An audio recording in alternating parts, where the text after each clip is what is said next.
Okay, we're definitely going to have to make the rule that you have to listen to the lectures at 1.25 speed because I have way too much to share and that took way too long. So 1.25 speed is it. But I'm going to try really hard to keep myself under control here. I just get excited about material, you know. I really like this stuff and I need to have like a timer. I'll get that for next time. There's like nowhere on this computer that it shows me the time. Well, I guess if I scroll up there, then yeah, it shows me the time. Okay. Let's get back to the Gospel of Matthew, and I will try to make this quick. I promise. All right. So um, let's talk about Matthew. So we talked quite a bit about Mark, and we'll review that next time. But let's move into Matthew now. And some things I already told you about him using the Old Testament quite a bit. So he's known as Levi. He calls himself Levi, and he definitely is. Whoever wrote the Gospel of Matthew, and of course our faithful scholar approach is going to say Matthew. We're going to say it's Matthew, the apostle of Jesus. Definitely a Jew, and well, I would assume he's Jewish just because he knows so much of the Old Testament, which is Jewish scripture. So it's like someone knowing just the ins and outs of the Book of Mormon. Very likely that they're a member of the church, right? I mean, there might be a couple of people who know it and they're not members, but for the most part, you're going to say 99.9% of the time, if someone knows the book that well, they're definitely a member.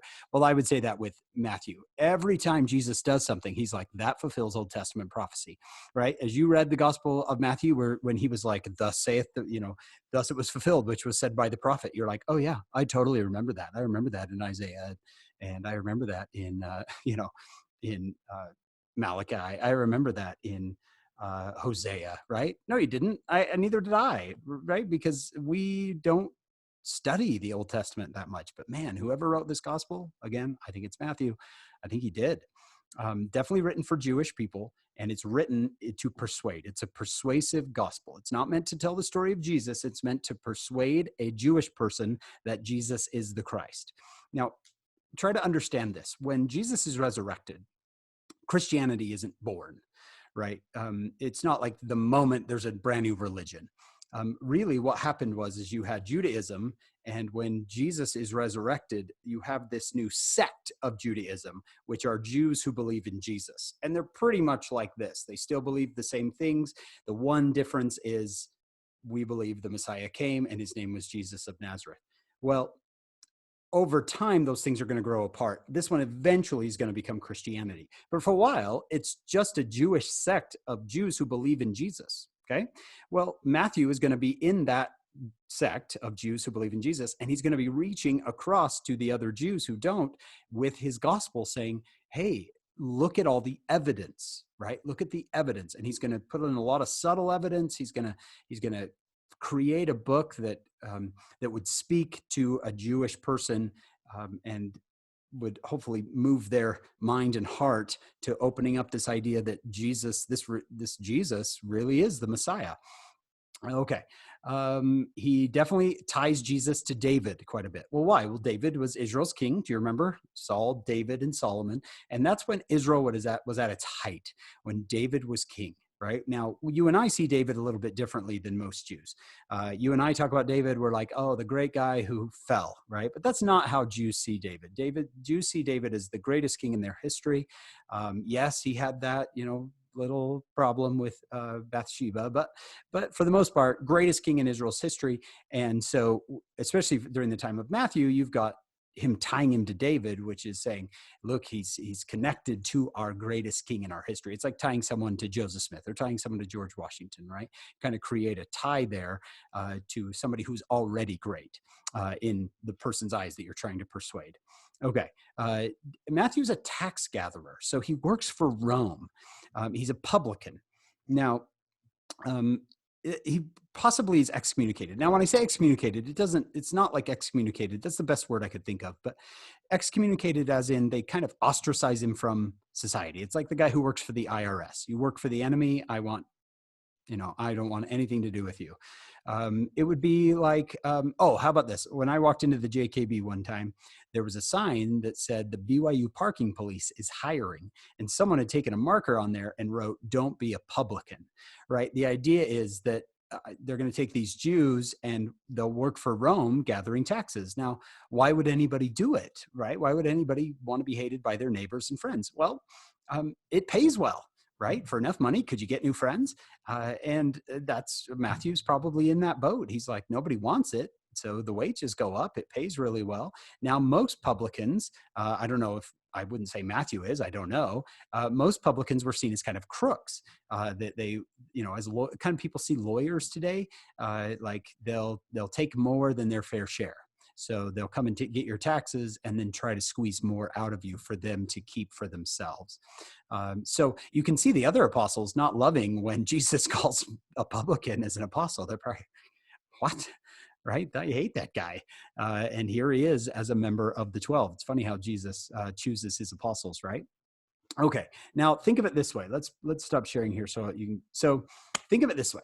You're a little Jewish family and you've received this gospel of Matthew, right? And you know what it is. It's going to try to convince you that this Jewish sect who believes that the Messiah already came, Jesus came and died, was resurrected, they're going to try to convince you that it's really him. Well, you open up the book of Matthew and what do you read? You first read about a man named Joseph who has incredible visions and dreams. Then you have a child is born miraculously, and there's an evil tyrant in the land who wants to kill that child. So the child has to run away and flee, and then he returns, and he has this incredible experience in the water where he hears the voice of God, and then that's the baptism of Christ. And then Matthew 5, 6, and 7 are the Sermon on the Mount, where he goes up on this mountain to give God's law. Right? Now, who's that the story of? Well, it's the story of Jesus, but it's also the story of Moses. Does that make sense? It's the exact same story. So as Matthew is telling this story, he's subtly tying Jesus to Moses, kind of making him another Moses, following that same pattern as it plays out. Let's see. I've got a screen here for you. We'll skip this one and we'll go to this one. Okay, that's the one I wanted you to see. Okay, so you've got in the story of Moses, Pharaoh killing the children, and he parts the Red Sea. They spend 40 years in the wilderness, and he goes up on Mount Sinai to get the 10 Commandments. Well, Jesus has a very similar story, right? And I left Joseph off. Sorry, I should have. Herod kills these children, but Jesus is protected. God speaks at his baptism. He spends 40 days fasting in the wilderness, right? And goes up on the mountain to give God's law, Sermon on the Mount. So the idea is that Matthew is a very talented writer in that he is shaping his text to subtly and blatant, not so subtly convince his Jewish readers to convert basically to this sect of Judaism that eventually is going to be called Christianity. When he starts out, did you notice he starts out going back to Abraham? Now, Luke doesn't do that. Luke's writing to Gentiles. He goes all the way back to Adam. But Abraham, as you know, is the father of the religion, right? He's the first Jew, Abraham, Isaac, and Jacob. We talked about that earlier. Then Christ comes from the tribe of Judah, not Joseph, as we looked at, but the tribe of Judah. And as you keep going down, you'll probably see some names we've already talked about, like David and Solomon, right? Then you've got kings like Jehoshaphat and Uzziah, and all the way down. Remember King Hezekiah? Remember, he's the one that saved Israel from the southern kingdom of Judah from destruction. And then you have the deportation of Babylon. Hopefully you understand that now. When you get down to the end of that second column, you understand what the deportation of Babylon means. It's basically 587 BC. And then you have another group of fathers basically that aren't known because they don't end up being kings because they're, Babylonians.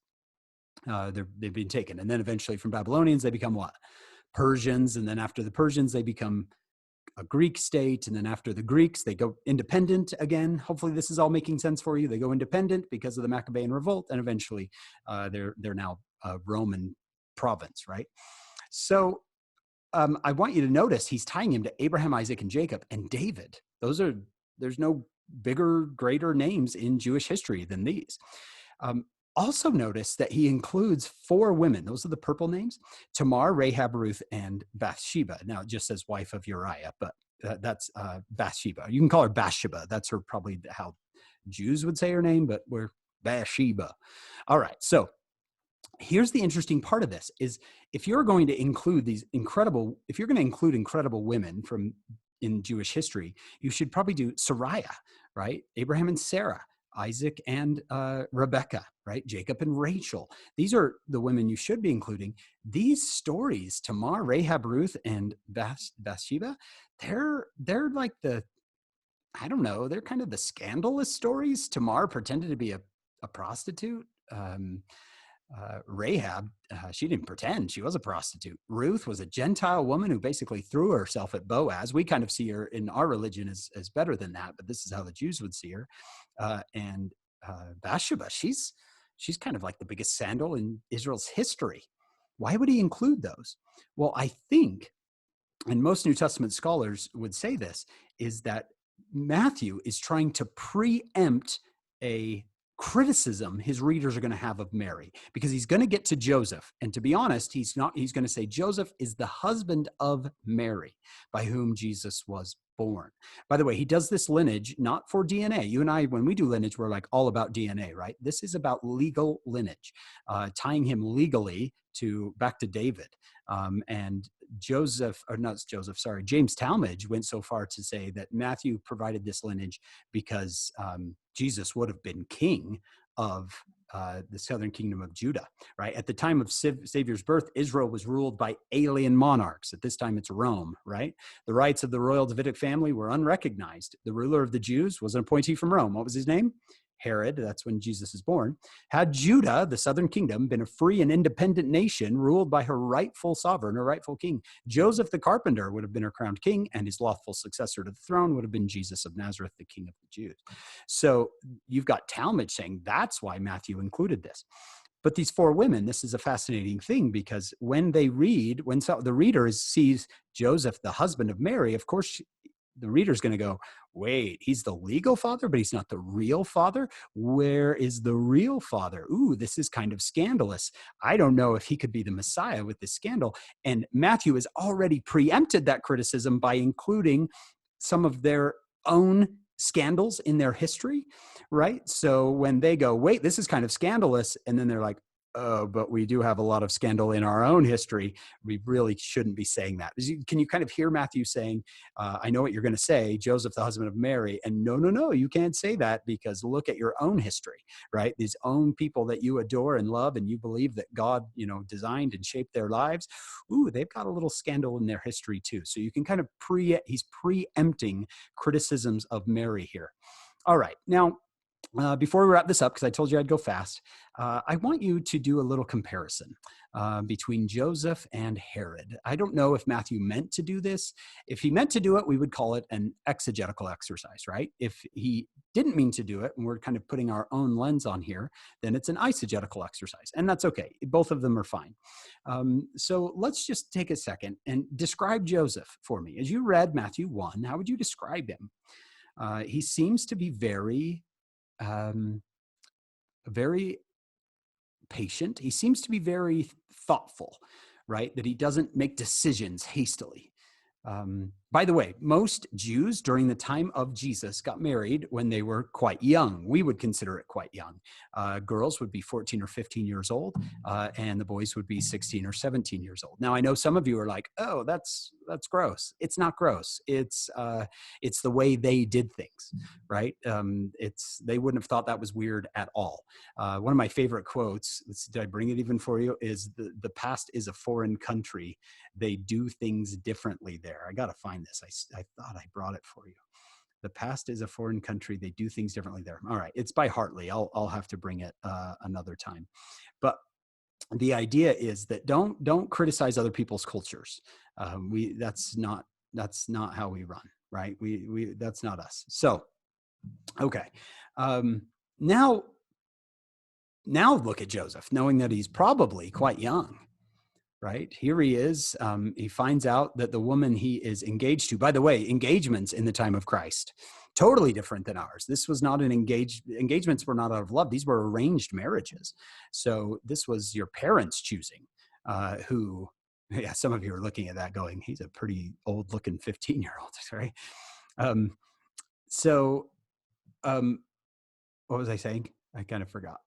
Oh, these are arranged marriages. So the idea that Joseph and Mary are in love, is nice, but that's really us projecting our time period onto them. This would be arranged. They hope, I assume they know each other because Nazareth is such a small town, but they've never been alone together. They've never sat and talked. I mean, this is the two of them. This is a contractual thing. Marriage was very much a contract. You didn't marry for love. You married for, like family success. So your parents, just think of who are your parents' best friends' children. You'd probably marry them, right? Because they love they're best friends. And so they're like, let's marry our children together. If they're doing well, right? Let's marry our children together. And so it's not like Joseph and Mary are close, right? We shouldn't make that assumption. And when we see the two of them alone like this traveling, they would never have traveled alone. Never. You didn't travel alone, especially from Nazareth to Jerusalem. That's a long ways, and you're going to get robbed if you go by yourself. So, but that's okay, right? I mean, you got to sell pictures, so it wouldn't look great having them in a huge caravan with other people. It doesn't make it. It doesn't sell art. But Joseph does seem to be a very thoughtful, humble, very God-fearing person. He's pretty quick to obey. You notice he gets these visions and dreams, and he's quick to obey. He was going to put her away privately. Now, so I've heard some people say, oh, he could have had her killed. No, he couldn't have had her killed. Remember, the Greeks had influenced their society for the last couple hundred years. So Greek influence, that's not going to happen. Now, that's part of the law of Moses, but that's, for these people, that's a 2,000-year-old law. So yeah, he couldn't have had her killed. He could have had her publicly shamed. And, just like any of us could, right? We could get on Facebook and write that our fiance has cheated on us or something, and, hopefully get their reputation tarnished or something like that, right? But not hopefully, but that's in our mind, hopefully.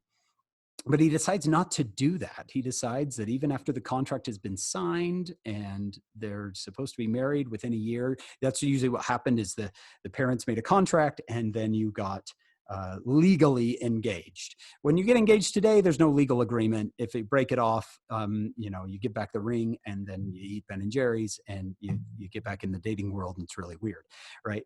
That's hard. But in their world, an engagement was a legal contract. And so basically what the contract said is, okay, in about a year's time, it's usually about a year, our children will be married. And Joseph will have to have a home built and ready. If there's no home, there will be no marriage. He has to have a home built and ready. So he's going to spend a year building a home and creating, a place to live. Mary, on the other hand, has to be ready to take care of that home and to sew and cook. She's, you can't run to Walmart and pick up clothes. She's got to be able to make her own clothes. She's got to be able to, kill a chicken and eat it and cook it for her family. So there's a lot of work to be done over the next year.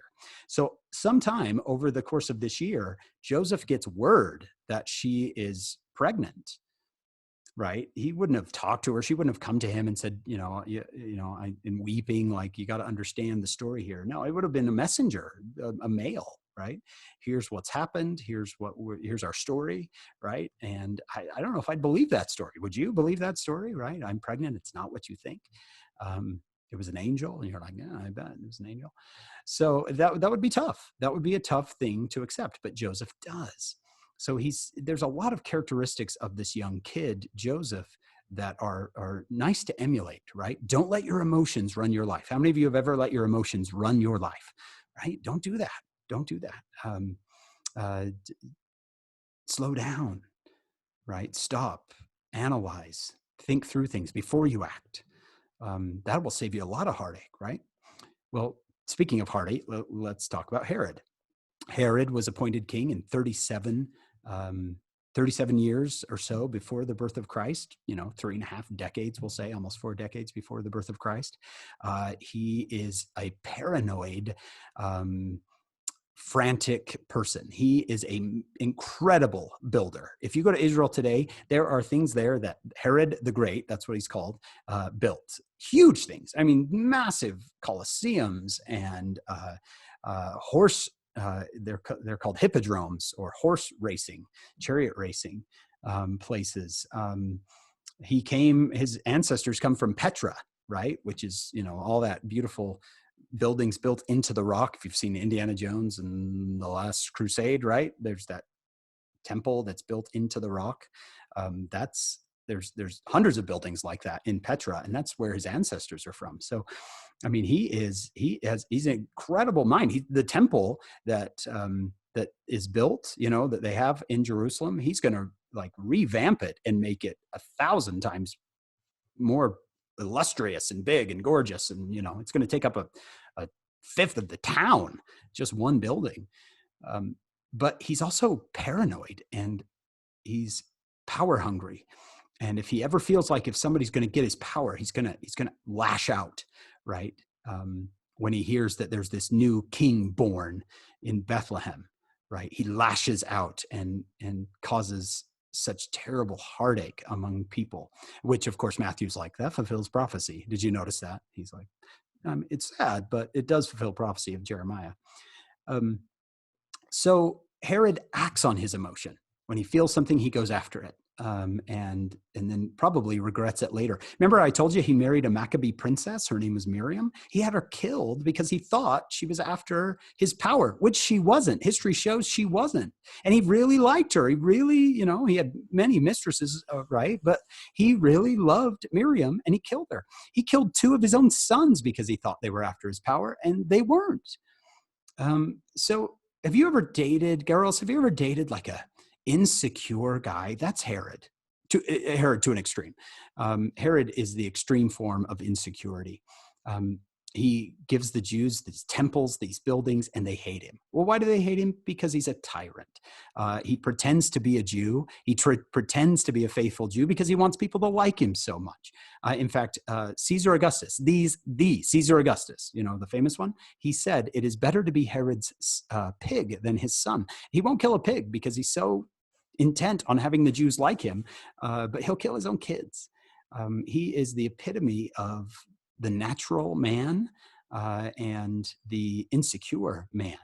All right, so if we put these two side by side, we can start to take lessons for all of us, not just men, but women as well. We can take lessons on controlling our emotions and not letting our emotions govern our actions and doing things we regret later, right? We can talk about not being a cruel person. I know you're not cruel like Herod, but sometimes we're cruel to our siblings or cruel to our parents. And that's a very Herod-esque type thing to do, where Joseph seems more like an Alvin Smith type character, Joseph Smith's older brother, Alvin.